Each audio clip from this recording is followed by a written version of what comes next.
নমস্কার বন্ধুরা, golden education ওয়ার্ল্ডে সকলকে স্বাগত জানাচ্ছি।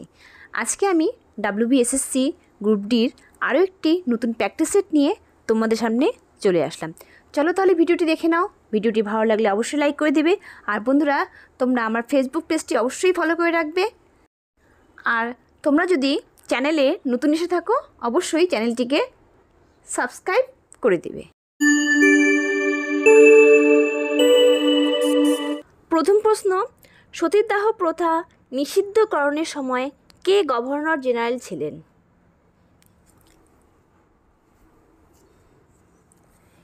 এখানে উত্তর হবে এ, লর্ড বেন্টিং। রামমোহন রায়ের ঐকান্তিক প্রচেষ্টায় 1829 সালে ইস্ট ইন্ডিয়া কোম্পানি সতীদাহ প্রথা নিষিদ্ধ করে। পরের প্রশ্ন, সিপাহী বিদ্রোহের সময় ভারতের বড়লাট কে ছিলেন?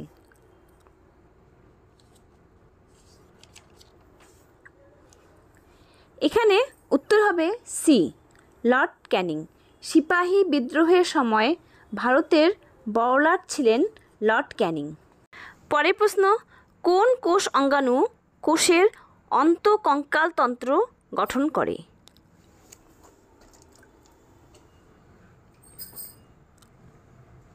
এখানে উত্তর হবে D, endoplasmic reticulum. Endoplasmic reticulum microtubule অন্তর্বর্তী তন্ত্র সহযোগে কোষের অন্তঃকঙ্কালতন্ত্র গঠিত হয়। অন্তঃকঙ্কালতন্ত্র কোষের মধ্যে অঙ্গাণুগুলির ক্রিয়াস্থান সৃষ্টি, কোষের কাঠামো গঠন ও বিভিন্ন অঙ্গাণুগুলির মধ্যে আন্তঃসংযোগ গড়ে তুলতে সাহায্য করে। পরের প্রশ্ন, ইডেন খাল কোথায় অবস্থিত?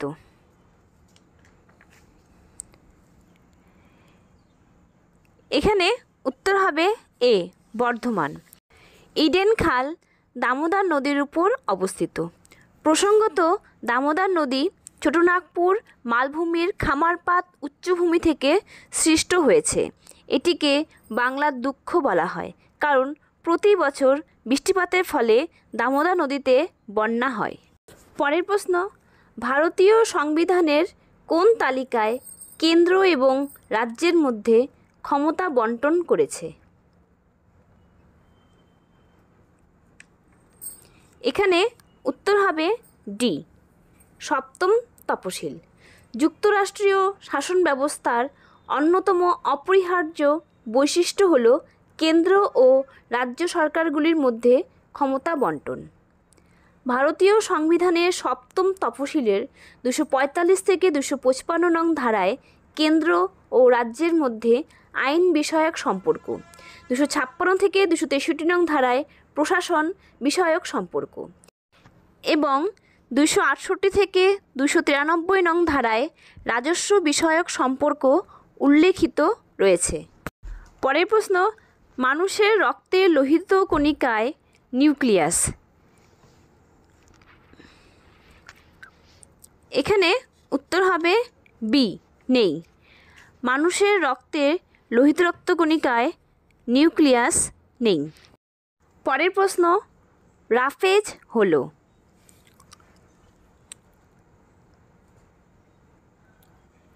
এখানে উত্তর হবে এ, অপরিপাকযোগ্য বহু শর্করা। রাফেজ হলো অপরিপাকযোগ্য ফাইবার জাতীয় খাদ্য উপাদান। এটি পরিপাকতন্ত্রে পাচিত হয় না, কিন্তু পরিপাকে সাহায্য করে এবং উৎপাদনে অংশগ্রহণ করে। খাদ্যে রাফেজের স্বল্পতার কারণে কোষ্ঠকাঠিন্য রোগ দেখা যায়। পরের প্রশ্ন, 1948 সালে স্বাধীন ভারতের প্রথম শিল্পনীতি ঘোষণা করেন?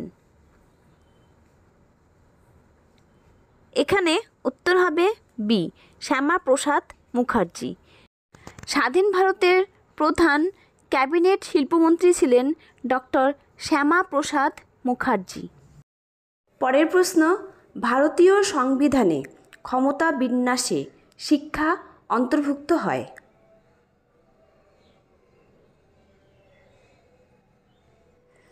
এখানে উত্তর হবে সি, যৌথ তালিকায়।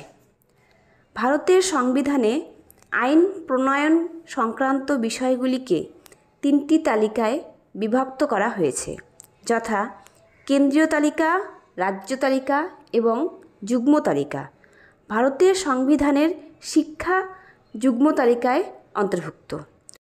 প্রসঙ্গত, এই যুগ্ম তালিকায় বর্তমানে মোট 52টি বিষয় আছে। পরের প্রশ্ন, কে চাহালগানি অভিজাতদের ক্ষমতা খর্ব করেছিলেন?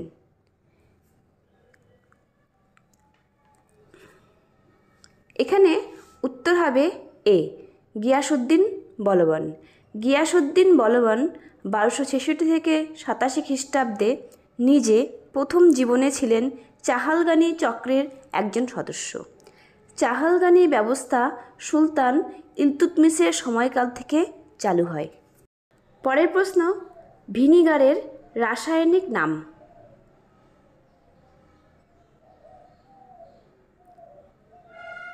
এখানে উত্তর হবে বি, লঘু অ্যাসিটিক অ্যাসিড। ভিনিগারের রাসায়নিক নাম লঘু অ্যাসিটিক অ্যাসিড। পরের প্রশ্ন, কয়লার উৎপত্তি হয়েছে যে উদ্ভিদ থেকে?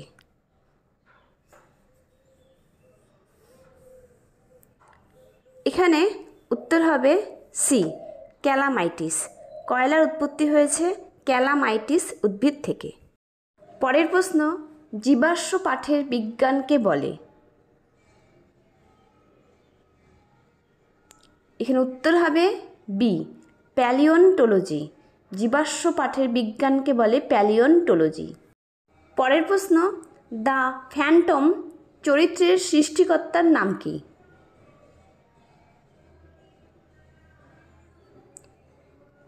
এখানে উত্তর হবে এ, লিফক। দ্য ফ্যান্টম চরিত্রের সৃষ্টিকর্তা লিফক। পরের প্রশ্ন, ভারতের সর্বাধিক তামা উৎপাদনকারী রাজ্য হল?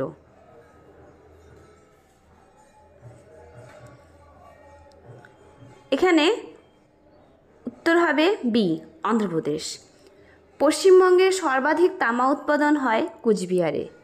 পরের প্রশ্ন, নেকটন হল? এখানে উত্তর হবে বি, জলের সন্তরণশীল জীব। জলে সক্রিয়ভাবে সন্তরণশীল জীবদের নেকটন বলে, যেমন হাঙর, ডলফিন, সি কাউ প্রভৃতি। এরা সাধারণত গভীর জলে বসবাস করে না।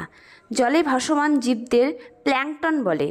জলাশয়ের তলদেশে বসবাসকারী জীবদের বেন্থস বলে, যেমন প্রবাল, স্পঞ্জ প্রভৃতি। পরের প্রশ্ন, ছত্রাক বিদ্যাকে কি বলে?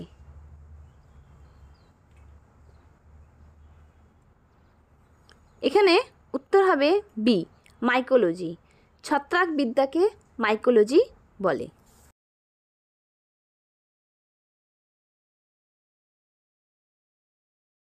পরের প্রশ্ন, ভারতে কতবার এশিয়ান গেমস অনুষ্ঠিত হয়েছে?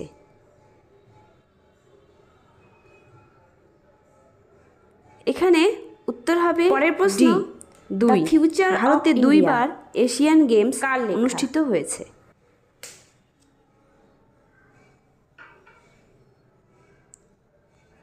এখানে উত্তর হবে এ, বিমল জালান। বিমল জালান রিজার্ভ ব্যাংকের প্রাক্তন গভর্নর ছিলেন। পরের প্রশ্ন, 2025 সালকে ইয়ার অফ কমিউনিটি হিসেবে ঘোষণা করল? এখানে উত্তর হবে এ, সংযুক্ত আরব আমিরাত। সংযুক্ত আরব আমিরাত 2025 সালকে ইয়ার অফ কমিউনিটি হিসেবে ঘোষণা করল। পরের প্রশ্ন, আন্তর্জাতিক ক্রিকেট সংস্থার সদর দপ্তর কোথায়?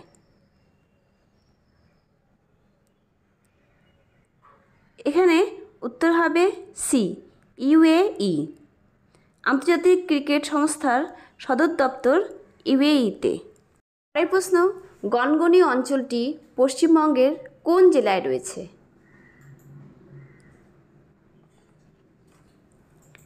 এখানে উত্তর হবে এ, পশ্চিম মেদিনীপুর। গনগনি অঞ্চলটি গ্র্যান্ড ক্যানিয়ন অফ বেঙ্গল নামে অভিহিত করা হয়। পরের প্রশ্ন, কোন ভারতীয় প্রথম পদার্থবিদ্যায় নোবেল পুরস্কার পান?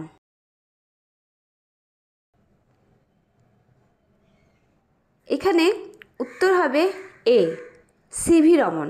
সিভি রমন পদার্থবিদ্যায় প্রথম নোবেল পুরস্কার পান। পরের প্রশ্ন, ইন্টারন্যাশনাল ওমেন্স কনফারেন্স 2025 কোথায় অনুষ্ঠিত হয়েছে? এখানে উত্তর হবে সি, বেঙ্গালুরু। বেঙ্গালুরুতে ইন্টারন্যাশনাল ওমেন্স কনফারেন্স 2025 অনুষ্ঠিত হয়েছে। পরের প্রশ্ন, পাকিস্তানের প্রথম দেশীয় ইলেকট্রো অপটিক্যাল স্যাটেলাইট উৎক্ষেপণ করল?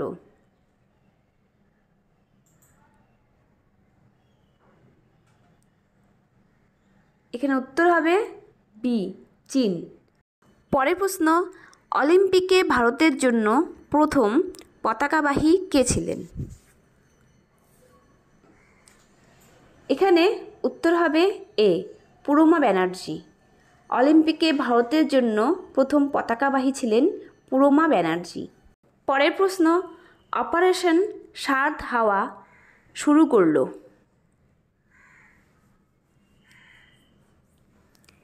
এখানে উত্তর হবে ডি, ভারতীয় সীমান্ত রক্ষী বাহিনী। ভারতীয় সীমান্ত রক্ষী বাহিনী অপারেশন শারদ হাওয়া শুরু করল। পরের প্রশ্ন, বিশ্ব দাবা চ্যাম্পিয়ন ডিং লিডেন কোন দেশের বাসিন্দা?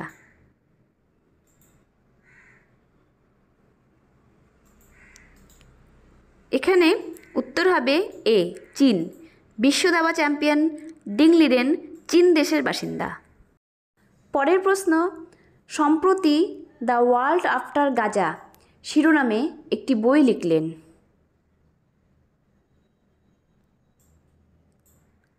এখানে উত্তর হবে সি, পঙ্কজ মিশ্র।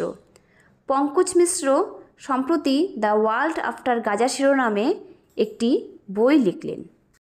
পরের প্রশ্ন, 2025 সালে পদ্ম সম্মানে ভূষিত হয়েছেন?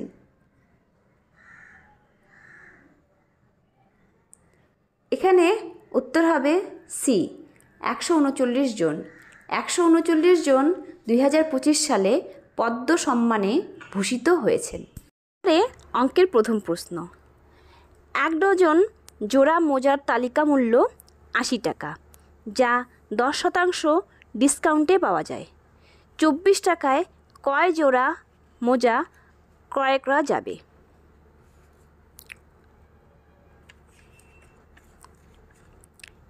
এখানে উত্তর হবে এ, 4।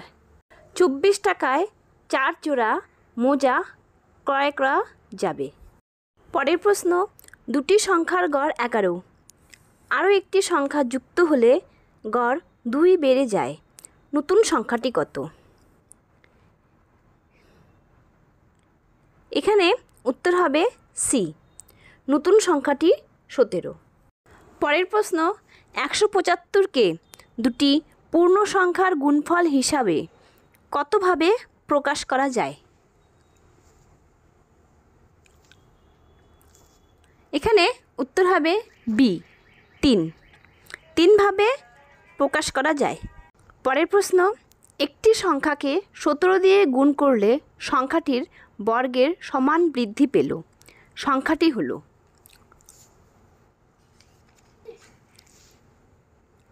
এখানে উত্তর হবে বি, 16। সংখ্যাটি হলো 16। পরের প্রশ্ন, 3টি সংখ্যার গড় 40 আর 40টি সংখ্যার গড় 30, তাহলে সবকটি সংখ্যার গড় হবে?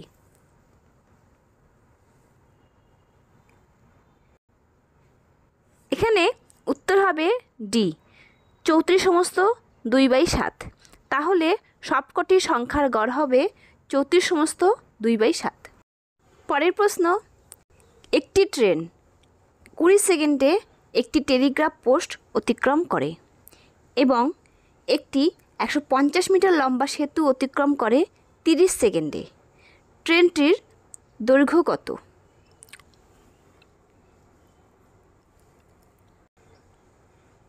এখানে উত্তর হবে সি, 300 মিটার। ট্রেনটির দৈর্ঘ্য 300 মিটার। পরের প্রশ্ন, একটি চাকার ব্যাসার্ধ 21 সেন্টিমিটার। চাকাটি 924 মিটার দূরত্ব অতিক্রম করতে কতবার ঘুরবে?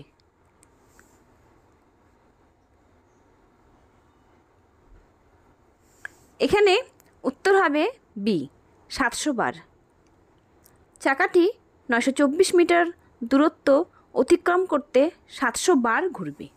পরের প্রশ্ন, দুটি ধনাত্মক সংখ্যার অনুপাত 3:4 এবং এদের বর্গের বিয়োগফল 112, এদের যোগফল হয়।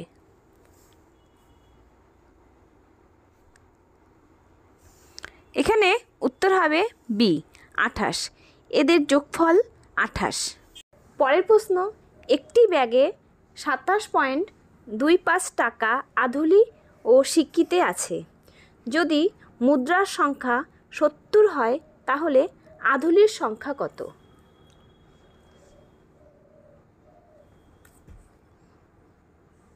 এখানে উত্তর হবে সি, 39, আধুলির সংখ্যা 39। এবার একদম শেষের প্রশ্নে চলে এসেছি। কোনো একটি সংখ্যাকে 52 দিয়ে ভাগ করলে 45 অবশিষ্ট থাকে। যদি সংখ্যাটিকে 13 দিয়ে ভাগ করা হয় তবে কত ভাগশেষ থাকবে?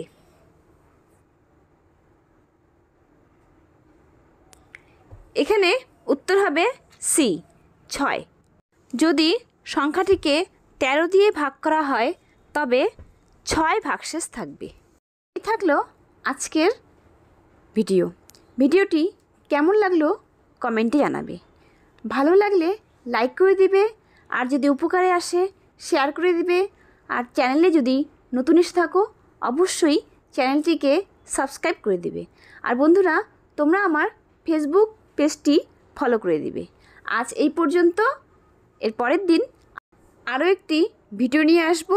ধন্যবাদ।